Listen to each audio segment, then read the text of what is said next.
Żoliborz, French for beautiful coast. Żoliborz in Polish. The name comes from a monastery located in this area in the early days of development. Hell of a beautiful coast it is. The real urban development story began with the order of Tsar Nikolai I after the suppression of 1830 November uprising, in order to bolster Imperial Russian control of the city. Series of uprisings against the partitions of Poland failed, and Poland only gained independence in 1918. The existence of citadel prohibited any meaningful construction around it.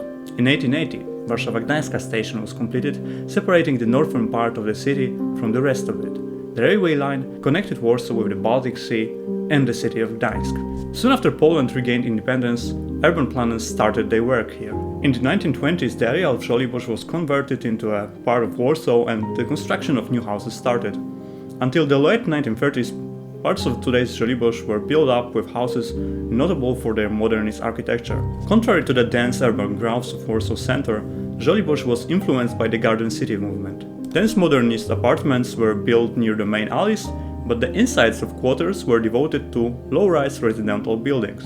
Żoliborz was considered one of the greatest achievements of Polish modernism, and together with Gdynia, it was a sign of modernization, progress, and the ability to build beautiful cities even with budget constraints. Second Republic was a very poor country, but it still managed to do this.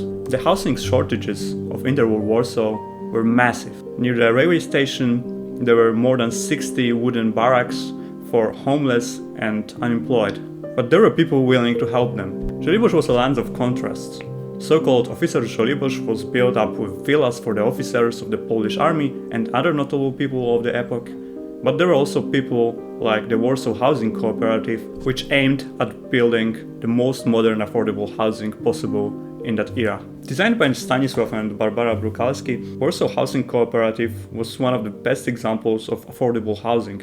The colonies of it were provided with rooms for shared laundering, dining rooms, nurseries, and it was all about the community. You had to be a union member to join this housing cooperative, and it was a very politically engaged place. People discussed the future of Poland, people discussed what's happening in the world.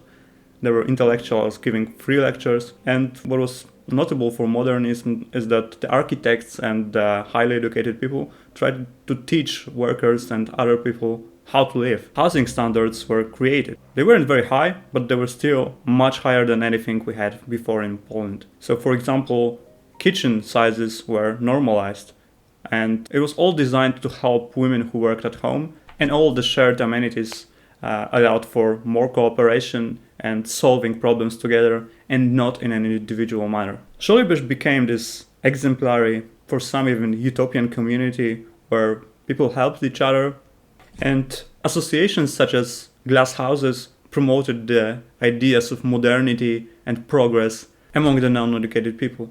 A community-led theater was created, there were lectures, books for everyone, but it all didn't last too long. Just before the Second World War, Żoliborz was inhabited by the greatest minds of Second Polish Republic, but it was all interrupted by the Second World War. The names of the estates, journalists Żoliborz, officers Żoliborz, clerks Żoliborz, are derived from the former inhabitants' professions. Even though the utopian socialists wanted to create a workers' community, the reality was that even the affordable housing wasn't affordable for most workers, because the Second Republic was so poor. So most of the people that lived were working class but intellectuals, and they worked in the public sector or had some small businesses. These were the people that Second World War took a big toll on. In 1940, more than 21,000 Polish officers were killed in the Katyn massacre, killed by the USSR forces. Between 1939 and 1940, German intelligence action took place. 50,000 highly educated people, including teachers, architects, political and social activists, were killed. In 1940, it was where Witold Pilecki, the Polish national hero, volunteered to be imprisoned in Auschwitz to organize a resistance movement and send the information about the camp into the world. His journey began right here, in Żoliborz. In 1943, he successfully escaped from Auschwitz, and his 1943 report shed new light on Holocaust. In 1944, Żoliborz was first to fight during the Warsaw Uprising.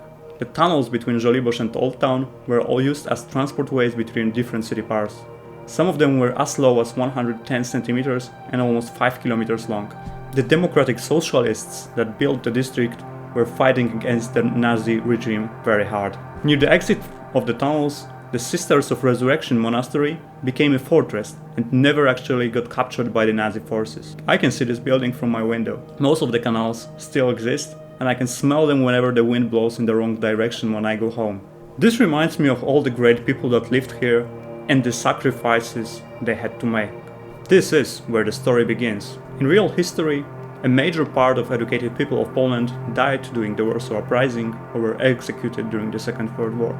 Witold Pilecki was executed by the USSR-run communist government. The still-alive urban planners, such as the founder of Żoliborz, who later became the president of Warsaw, had to adapt to the new regime. The spirit of democratic socialism in social housing and urban planning was replaced by the communist tyranny. And even though some urban planners tried to implement some pre-Second World War ideas under the new regime, the remains of Warsaw were destroyed to create a brand new USSR-led future city. Żoliborz survived, but its democratic legacy never lived on and was never fully resurrected. In modern day in Warsaw, Żoliborz is one of the most expensive parts of the city, inhabited by some media stars, and affordable housing, even though the Third Republic is much more developed than Second Republic, is not really a thing in Poland. Pre-World War II land ownership is still a part of legal disputes in Poland. The so-called reprivatization process meant that land was sold to speculants, and a woman who fought for her right to live in affordable housing was burned alive south of Warsaw in 2011.